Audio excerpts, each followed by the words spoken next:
Artinya apa? Kita bisa menyebarluaskan ide-ide kita, tidak hanya di Kabupaten Karimun, bisa kabupaten lain, bahkan bisa sampai ke luar negeri. Jadi intinya kayak gitu ya. Jadi itu dulu, senang dulu gitu loh. Setidaknya kalian belajar. Mungkin nggak begitu menarik tentang ini. Nanti saya pengen bikin cerpennya misal ya, mencegah narkoba di kalangan anak-anak SMP khususnya, ataupun membuat sesuatu yang lain lah.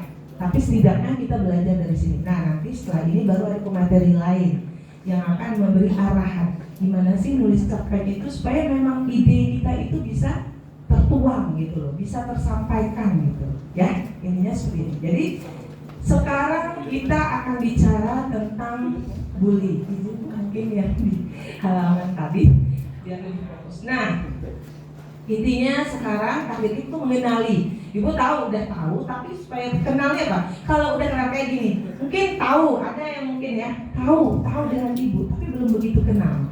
Nah, ini kita bicara kenal. Udah tahu bully, tapi belum begitu kenal. Kalau belum begitu kenal itu belum pas. Masih ada hal yang mungkin meraba-raba. Bingung dong mau bikin artikel atau cerpen kalau kita tidak menguasai yang ingin kita tuangkan. Jadi kenali. Dan memang di sekolah. Sekarang ibu ingin tanya, ada yang bisa bantu nggak ya? Kenapa kalau cerita bully itu seringnya di sekolah? Kenapa? Ada yang bisa bantu? Dari yang anak-anak ibu perempuan atau yang dari yang laki-laki? Ada yang bisa bantu? Nah, kenapa cerita bully itu di sekolah? Benar nggak? Ada nggak cerita bully di lain? Tapi misalnya ada ya, paling banyak benar nggak di sekolah? Terpikir nggak? Kenapa sih cerita bully itu di sekolah? Ada yang bisa bantu ibu? Ada? Ada Mak? Kenapa terpikir di sekolah? Ada yang bisa bantu? Kenapa cerita bully itu seringnya di sekolah? Ada? Enggak ceritanya bully di kampung, bully di kantor gitu. Kenapa bully itu di sekolah? Ada? Oke, nanti mungkin bisa di skip dulu ya. Nanti mungkin bisa ini. Setelah materi berikutnya nanti ada yang bantu. Ingat ya, nanti tolong kasih ini ya. Kalau memang udah ada, sportif aja Bu. Setelah saya melihat ini, materi ini, kita share ini, saya ingin memberi penjelasan. Kenapa bully itu sering dikaitkan dengan kejadian di sekolah. Oke, izin Bu lanjut. Oke, jika kalian pernah melakukan atau merasakan ejekan, pernah melakukan?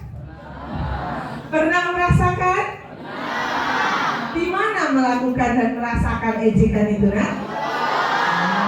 Terjawab nggak kira-kira pertanyaan tadi?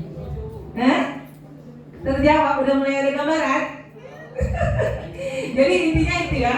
Jika kalian pernah melakukan atau merasakan ejekan, permusuhan atau pukulan, kalian bisa saja ya, bukan biasa maksudnya.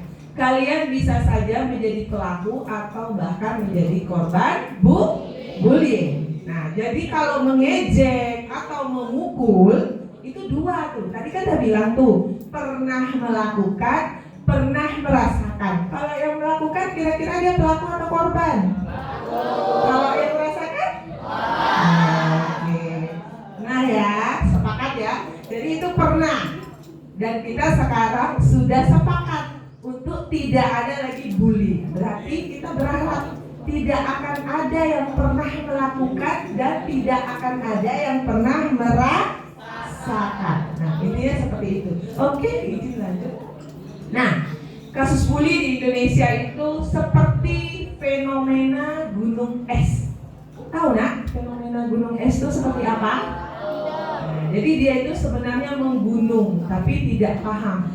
Nanti kalau udah terkait, misalnya contoh ya kayak di televisi atau media sosial, satu kasus tercuat, nanti akan timbul kasus-kasus yang lain akan diangkat ya. Jadi intinya seperti itu. Jadi memang terlihat sedikit, tapi sebenarnya faktanya tuh banyak. Ini kayak gini lah, adem, ayem gitu ya. Tapi sebenarnya sudah mulai tumbuh, ngejek, udah tertekan. Ya, kalau kelas 1 biasanya di sekolah tuh seperti itu, SMP, SMA. Kelas 1 tuh masih jaim-jaimnya, masih takut-takutnya karena mengenal sesuatu yang baru. Ibaratnya masih anak bawang banget. Betul? Kelas 2 ya, kalau di sini kelas 8. Tadi kelas 7, kelas 8. Kelas 8 tuh biasanya agak rawan, sangat kritis. Kenapa? Sudah mulai mengenal, ya kan? Sudah mulai mengenal, sudah mulai ada adik kelas.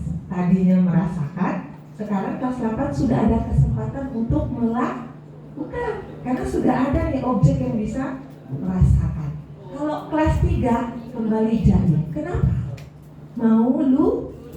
Nah, jadi ada rasa dijaga nih, jangan sampai aku nggak lulus. Betul nggak nih? Betul nggak Nak? Betul? Nggak, kalau salah angkat tangan. Enggak kan? Betul nggak Bang? Betul? Betul. Nah, kira-kira kalau betul harus perlu dibetulkan nggak ya kayak gitu? Coba? Hah? Harus perlu dibetulkan? Hah? Nah itu rata-rata pelaku bully itu dia nggak mau sendiri, dan dia kalau udah melakukan itu nggak pede sendiri. Tapi kalau orang yang memang asli berani, misalnya ya, dia punya kemampuan bela diri, dia berani, lebih gentle, lebih sportif, nggak butuh pendukung. Kalau dia mau membela, misalnya memang ada yang salah, dia akan datang, dia akan ngomong. Tapi bedanya dengan bully kayak gitu, dia melakukan kekerasan itu mesti harus ada pendukungnya. Kalau udah kita sub sendiri, dia udah mulai bingung. Nah, itu ciri ya. Nah, itu cirinya. Jadi intinya seperti itu ya Nak ya. Jadi memang bully, dulu kalau ibu sih santai aja. Bully itu datang, sosialisasi, yang izin ibu dari Dinas Pemberdayaan Perempuan Perlindungan Anak, khususnya ibu sub bidang perlindungan anak. Jadi memang dari pertengahan 2018 itu memang udah bareng anak-anak, khususnya dengan anak-anak yang berkasus seperti pelaku bully. Jadi intinya bully itu sebenarnya faktanya ini. Dulu kalau belum mendampingi nggak ngerti, ya cuma sosialisasi bully. Ternyata setelah mendampingi itu sangat fatal sekali, terutama untuk korban. Sampai ada yang memang mau mengakhiri dirinya karena korban udah saking lama. Ini SD, dia mulai merasa mengenal dirinya itu dibully itu dari kelas 3 sampai di atas 5 itu sudah terpikirkan dia mau, jadi kayak depresi. Jadi udah mulai ada bisikan itu mengatakan dia harus menyelesaikan, ada kehidupan setelah di dunia ini yang enak, yang nggak ada yang bully gitu. Jadi sampai pernah dia berpikir untuk bunuh diri. Nah, baru kalau ibu pribadi itu tersentak, oh ternyata bully itu nggak hanya yang ya kayak gini-gini lah gitu ya, yang kayaknya gampang gitu loh. Apalagi di era kalian. Era kalian ini termasuk generasi yang instan gitu. Jadi kalau instan tuh ada sisi kurangnya. Kurangnya apa? Agak rentan, nggak begitu kuat. Jadi diterpa satu generasi kalian ini generasi yang enak. Jadi nggak sekeras kehidupan kami, nggak sesusah kehidupan zaman ibu dulu. Enak. Sesusah apapun kehidupan sekarang ini mesti punya jajan kan? Kalian dikasih uang jajan kan? Iya. Kalau ibu dulu kalau udah susah emang nggak ada uang jajan. Tapi mungkin mentalnya lebih terasah. Nah kalau kalian memang alhamdulillah senang hidupnya itu, tapi negatifnya itu agak rentan. Jadi kalau udah diejek-ejek dikit tuh udah merasa kayak gimana. Jadi malah lebih fatal kalau menjadi korban bully. Nah untuk pelaku apa nggak parah? Nah parah tuh kasihan. Nanti dia akan itu udah menjadi bibit untuk menjadi seorang pelaku kejahatan. Jadi sama aja, mau korban mau pelaku. Itu kasihan buat kalian anak-anak, karena anak-anak itulah yang nanti menjadi dewasa. Ibu mau tanya, ada yang tahu yang dikatakan anak itu umur berapa? Ada? Ada yang tahu umur berapa anak? Karena gini, harus tahu. Ini kita udah sepakat kan. Jadi memang ini faktanya sangat banyak anak bully. Sangat banyak mengakar terwariskan. Parah nggak? Terwariskan dari generasi ke generasi. Benar nggak terwariskan? Benar, kelas 1. Wah, aku ini dibully, tunggu nanti aku kelas 2. Bully lagi kelas 1 ya misalnya, yang kelas 7. Kelas 7 juga akan terwarisi itu. Tunggu aku kalau udah kelas 8, kalau aku udah bisa. Terus menerus. Makanya nggak gampang cerita untuk mencegah terjadinya bully, khususnya di lingkungan sekolah. Nah ini perlu kalian catat. Ini nanti harus menjadi, nah ini di sini terletak proyek kalian. P5-nya di sini. Di sini Ibu membaca referensinya, faktanya dia fenomena gunung es. Jadi dia tuh banyak mengakar, terwariskan. Nanti kalian bisa lihat minimal di lingkungan SMP Negeri 2. Kalau nggak keluar, betul nggak fakta ini? Itu namanya kita berpikir kritis. Nah, beda kalau Ibu dulu. Kalau udah dikata orang dewasa, orang tua, guru atau ngayung-ngama aja, harus terima gitu. Kalian sekarang tidak. Itu namanya sistem merdeka. Kalian diberi kebebasan. Kalau memang yang disampaikan betul, kalian kasih data. Oh iya Bu, betul Bu, faktanya memang mengakar Bu, banyak Bu. Mana? Ini. Oh ternyata tidak. Tidak Bu, faktanya tidak seperti itu. Dia tak banyak Bu. Dia tak banyak terwaris, tapi mengakar Bu. Kalau yang sudah melakukan bully, itu kayaknya sampai bila pun dia menjadi pelaku. Ini ya, senang-senang aja happy, gerak-gerak, nggak masalah. Tapi sesuatu yang merupakan kata kunci itu harus digariskan. Nah ini yang akan kalian angkat. Kalau memang fakta ini nyata, kalian tuanglah dalam bentuk cerpen kalian. Mau kalian menggambarkan kalian sebagai pelaku, mau kalian menggambarkan sebagai korban, atau bully ini ada lagi komponen lain. Dia sebagai saksi. Biasanya kan di sekolah kan, iya kan? Teman yang perempuan laki juga ada. Ini ada satu orang nih bully. Satu orang ya bully. Nanti ada teman-temannya nih. Saya ada yang gedut, woi gedut, gitu ya kan? Oh ya gedut. Yang ini ikut, gedut, gedut, gitu ya kan? Yang gedutnya udah kayak gimana gitu. Setiap hari itu terus diketawain. Nanti ada satu lewat cuma lihat aja, nggak bisa berbuat apa-apa, takut apa? Takut nanti dimarahin lagi kan sama pelaku bully. Nanti ada 3 komponen.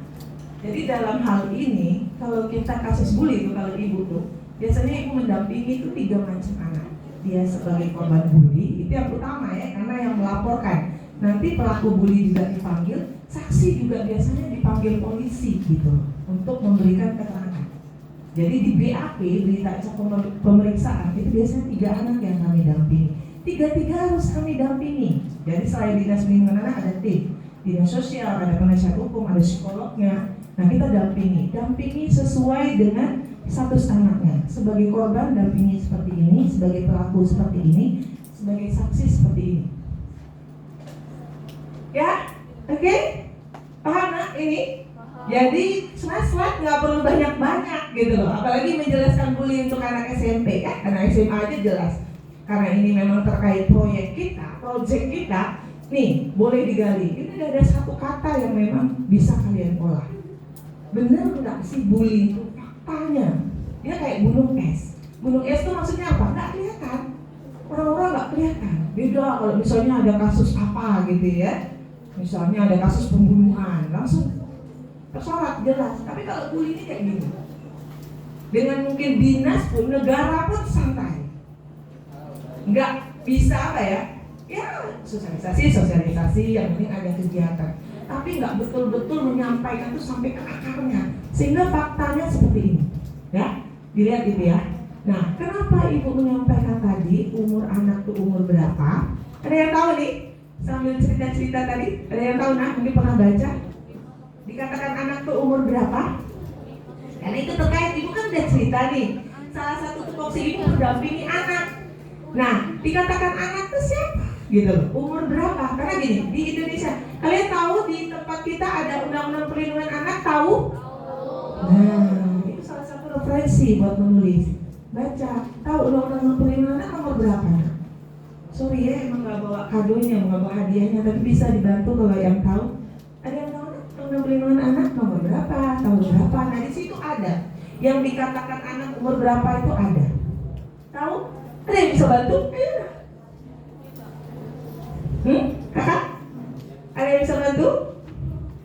Umur berapa dikatakan? Ini penting supaya kalian tahu. Oh, aku anak. Di sana aku anak. Di Indonesia ada undang-undang perlindungan anak. Jadi dalam hal apapun, termasuk misal ya, kalian melakukan hal yang melanggar undang-undang, yang melanggar hukum, kalian punya hak.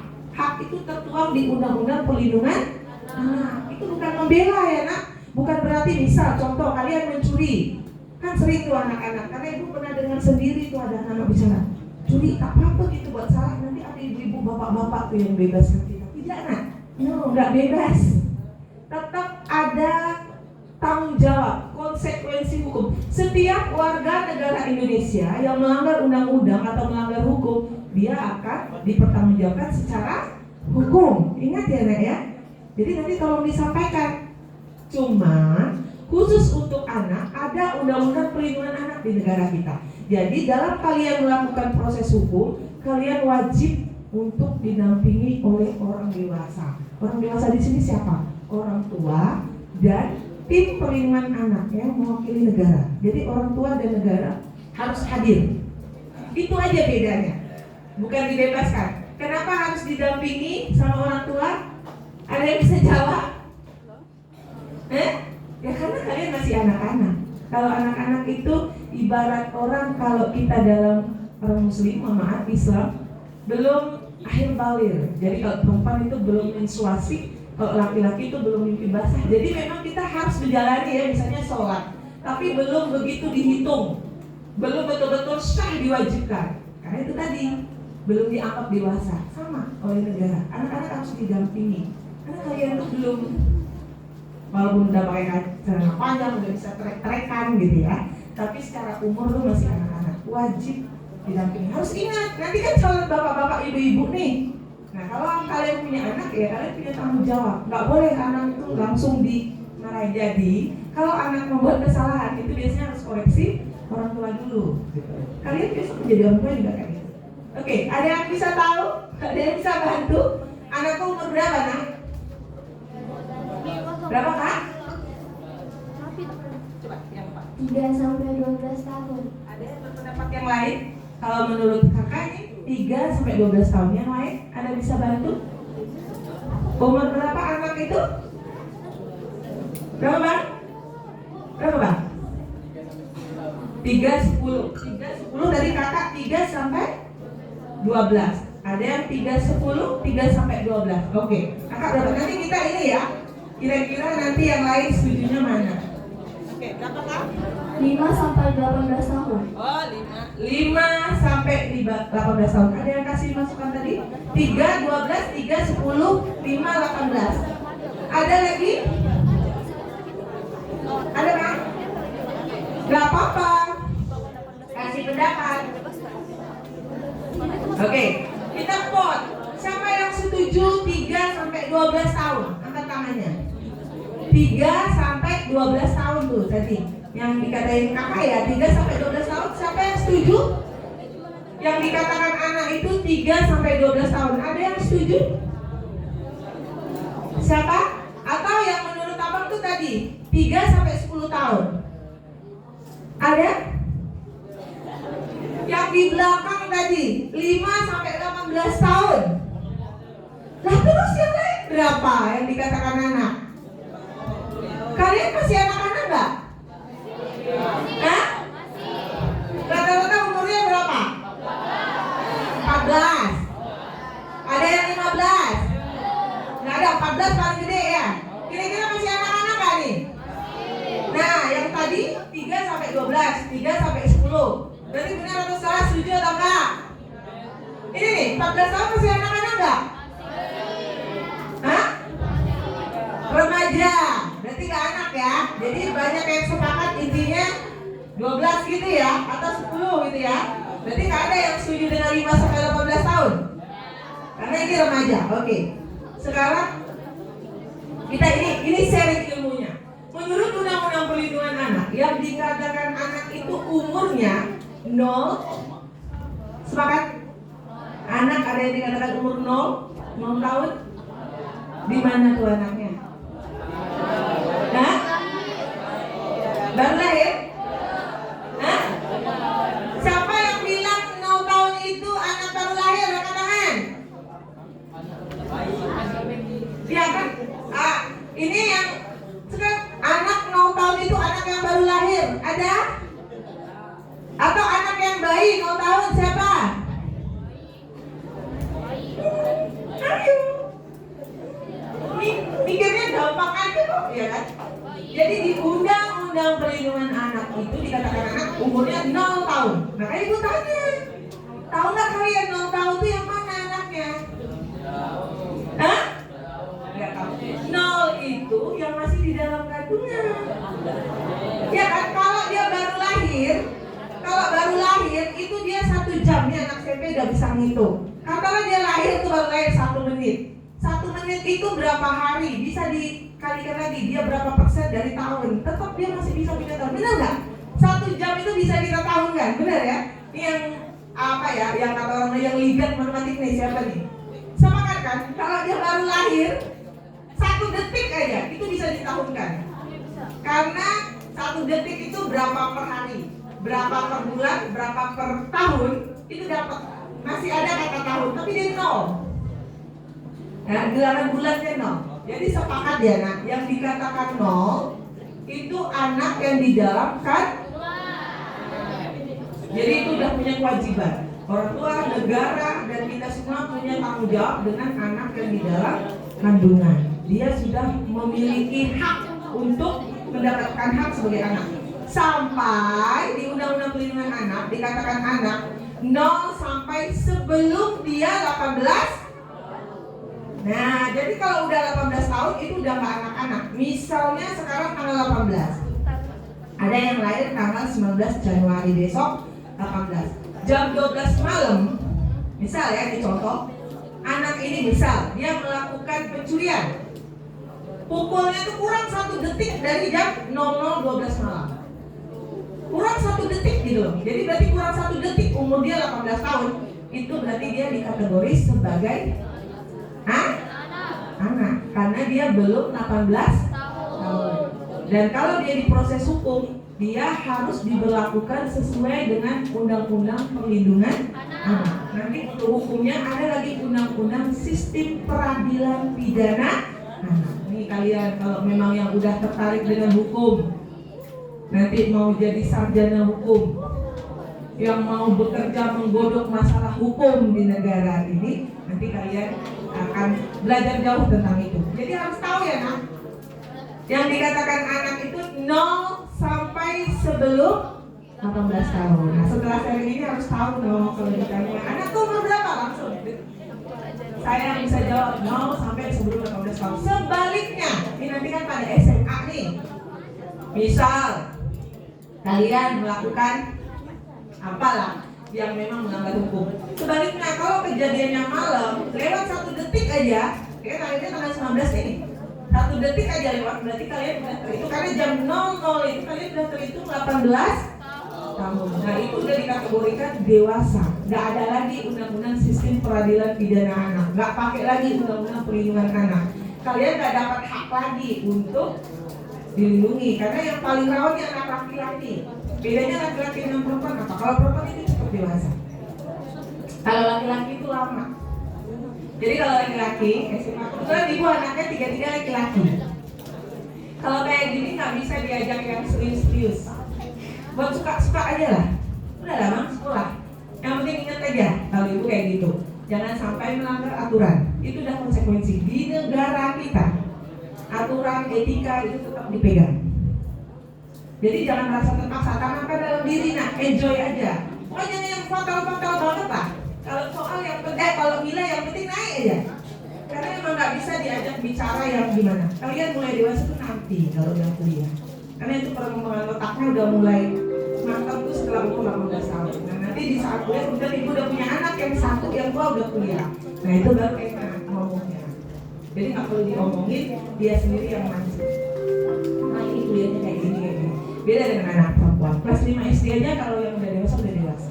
Jadi SMP ini udah ngerti, udah bisa kayak orang dewasa. Dan ibu memang gak punya anak perempuan, tapi karena memang kerjanya yang didampingi laki-laki perempuan, jadi ya disesuaikan juga. Jadi itu memang udah fitrahnya.